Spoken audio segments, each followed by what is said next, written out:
My name is Neema.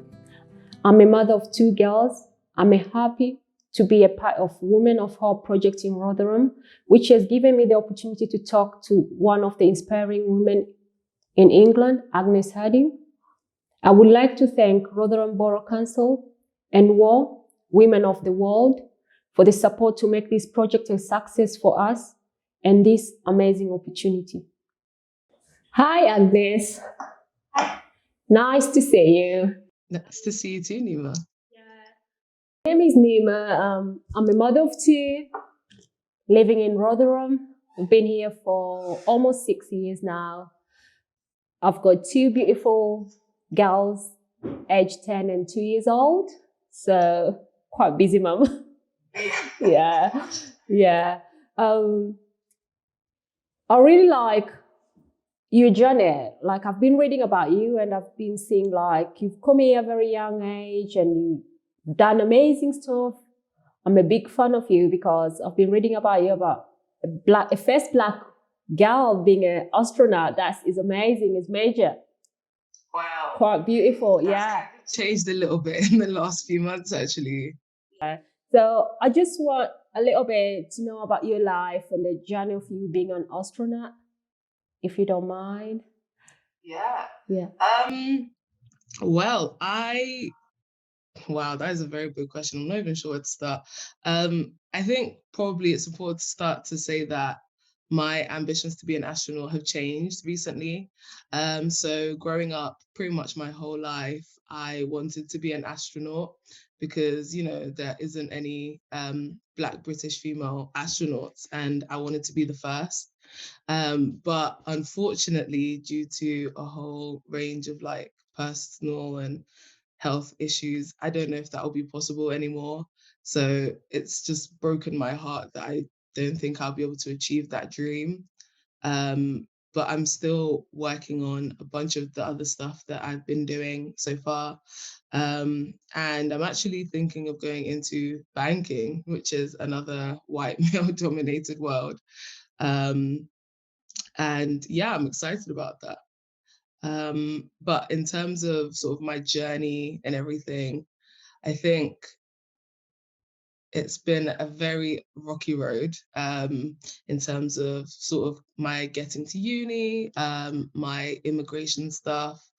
But I'm just glad to have come this far, and I'm almost done with my degree. I'm in my final year now, and yeah, it's been a very exciting journey.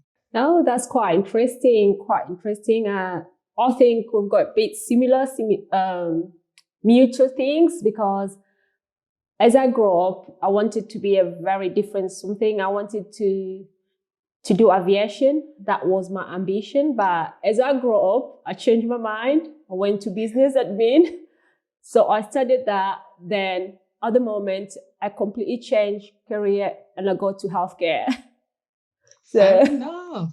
Yeah, no, actually, funny enough, I wanted to be a doctor growing up, so that's actually pretty cool. So at the moment, I'm currently studying to become a radiographer, which is quite something different. I didn't thought I would do it, but as I grow up, I think you see other opportunity and try to pursue them. So, which is quite a great thing and interesting to learn new thing every time.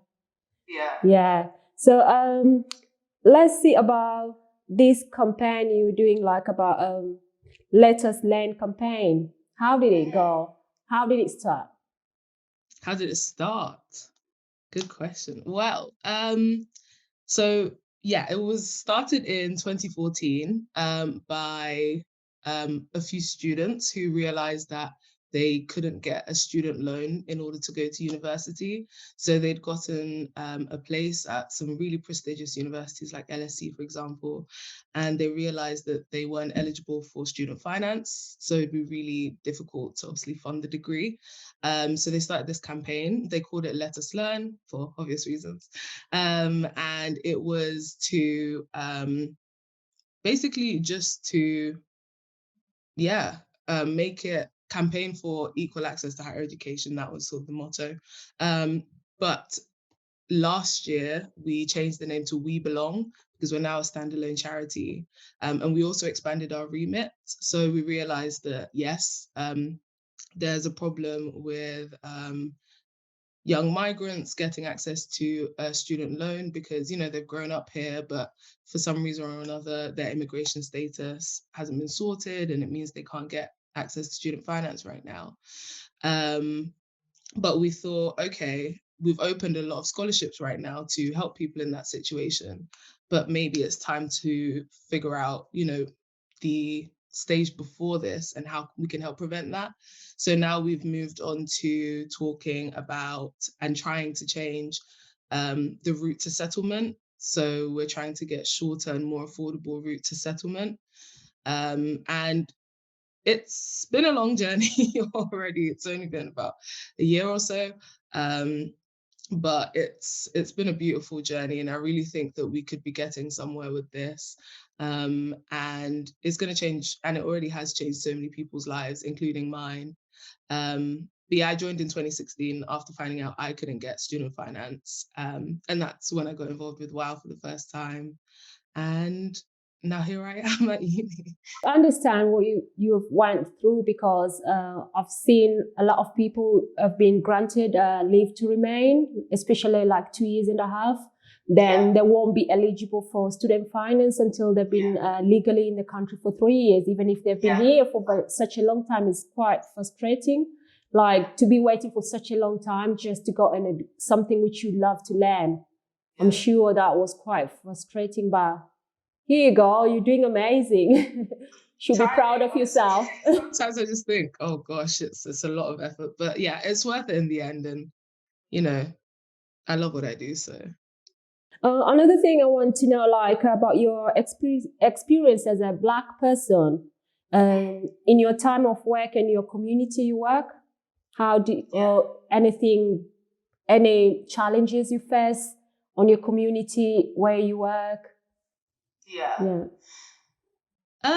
That's a good question. And it's actually something I've definitely been thinking a lot about this year for obvious reasons around sort of the George Floyd murder and things like that. I think I'm quite fortunate because I grew up in London, and obviously London is really diverse. So I don't think that I really thought about my race a lot when I was there. But then moving to Manchester and starting at the university, I think I definitely became a bit more aware that I was a Black woman, because pretty much out of 300 people in my year, I was the only Black girl. And I only know of one other Black girl studying physics here, which is crazy. So yeah, no, it definitely sort of opened my eyes and made me think about my identity a lot. But then I don't think that I can say that it's hindered me doing my degree, because everyone just sort of collaborates and works together. But I think where I definitely, think about being Black is in my community work, like you said. So I work with the widening participations team at the University of Manchester, and we do work a lot with young Black students, and we talk a lot about sort of getting to uni, building aspirations. So I mentored someone last year to get to university and was able to help her achieve that. And I think I just love being able to do that because, after going through all that, I didn't get a lot of help. And I just feel like it's so important to try and be a good role model, and help out Black students in any way I can, because I don't know that there is enough help out there for us. So I think that's really important. Speaking of that, I'm thinking, like, I used to live in Birmingham, which is quite big, diverse as well. So you don't feel that at all. But moving up north here, I quite find it difficult to start with, because like everyone will be turning around you because there's not that much Black people around. And going to uni or college and find yourself, you're just a Black person in a class as well, makes you a bit, your self-esteem goes down a little bit, because you think like, oh, how am I going to cope with it? But I'm sure sometimes when we have good support system around us and, makes you keep on moving, and there we go. We just Yeah, cope with it. definitely. Yeah. Yeah, definitely. I think a good support system is so important. My dad has always sort of drilled that into me, that no matter where you are who you are, and you just have to sort of make the best of it. And yeah, that's really what you have to do, and not let it get you down too much, I guess. Oh, another thing is like, how have you coped during COVID-19 and Black Lives Matter movement, and advice that you can give, like in a Black young person at the moment, with all this what going on through the world at the moment? Yeah. Well, yeah, it's obviously a very stressful time right now in the world.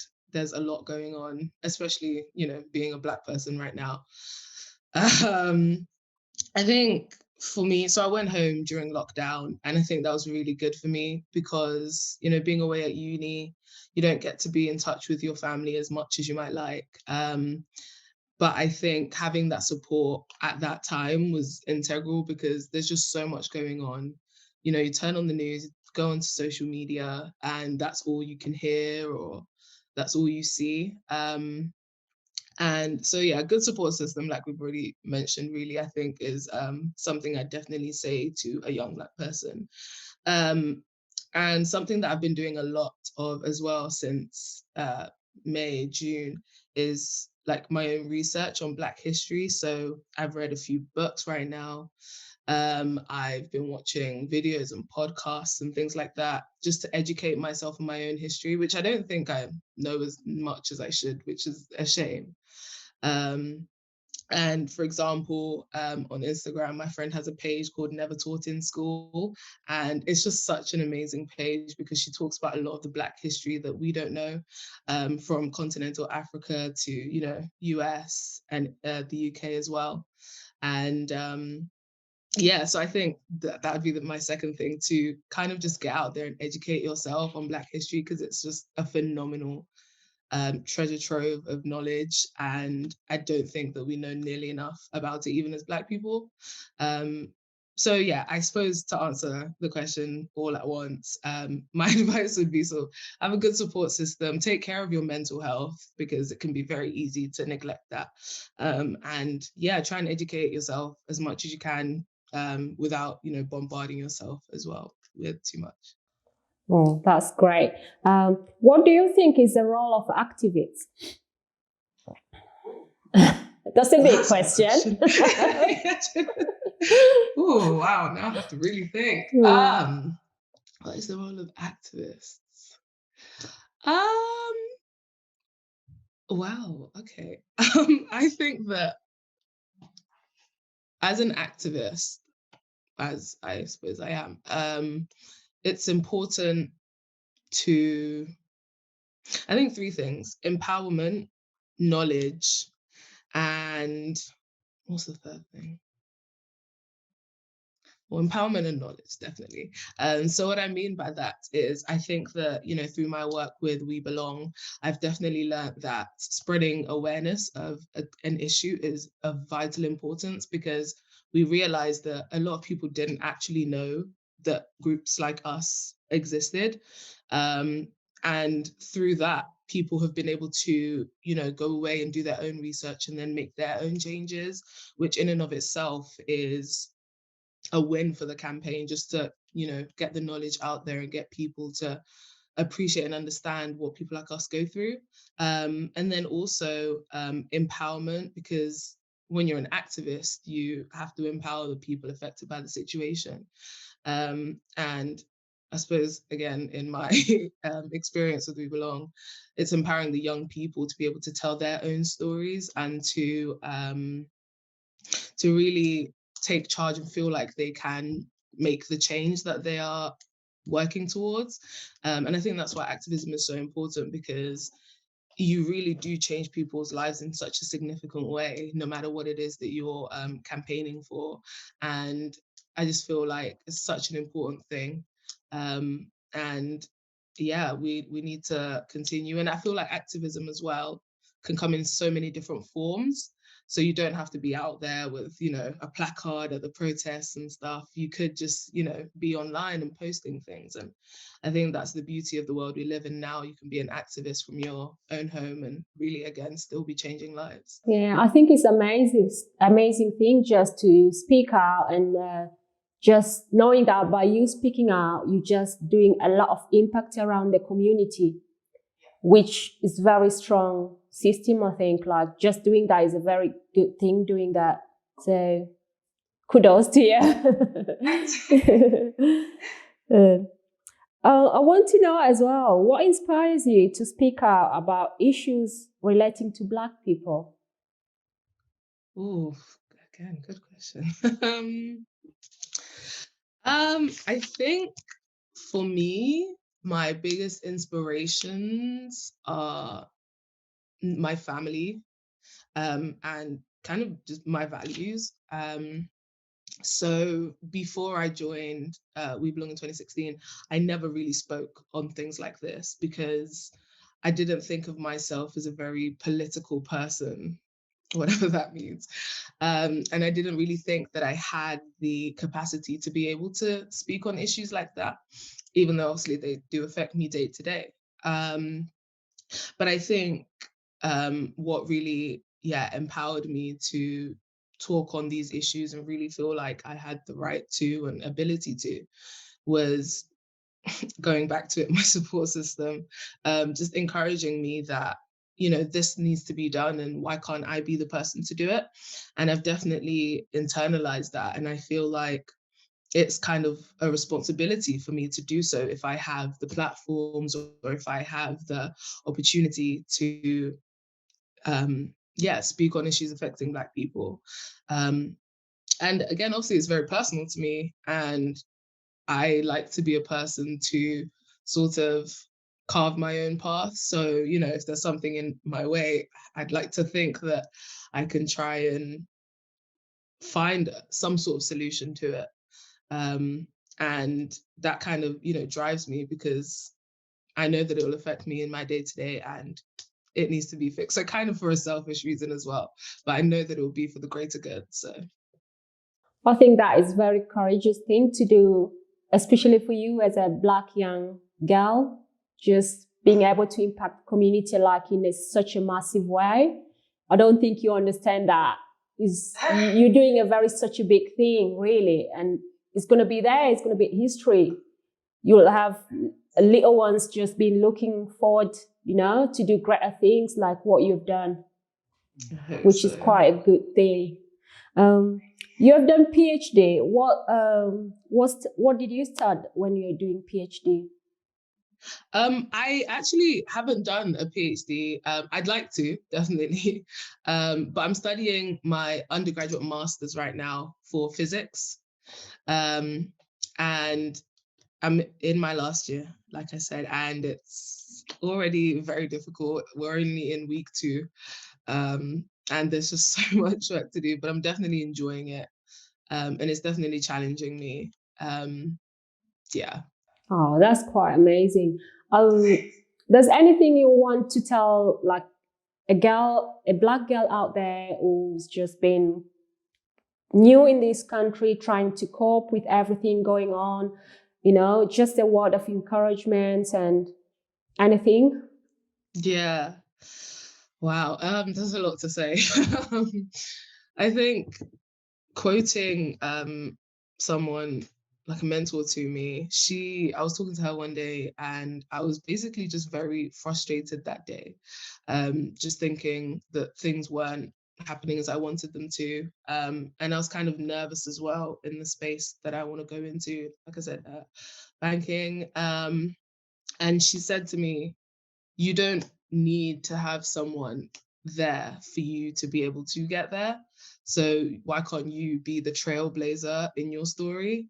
And I think that's something that I'd like to share with the world, because why can't you be that first person to be whatever it is that you want to be? You can do it. You have that within you. And, you just need to stay focused, stay grounded, and take care of yourself in achieving that, because you can achieve it. Oh, I like that. You quite motivate me as well. Yeah. I really like to say thank you for joining us on this Women of Hope project.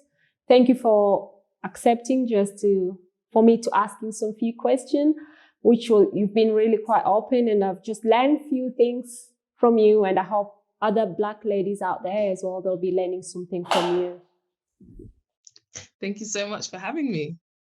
Okay, thank you for being thank you. You are an inspirational to us and a lot of young people. Through you to be talking to me, it's just, make a change. And for me as well, I've learned something which is really quite good.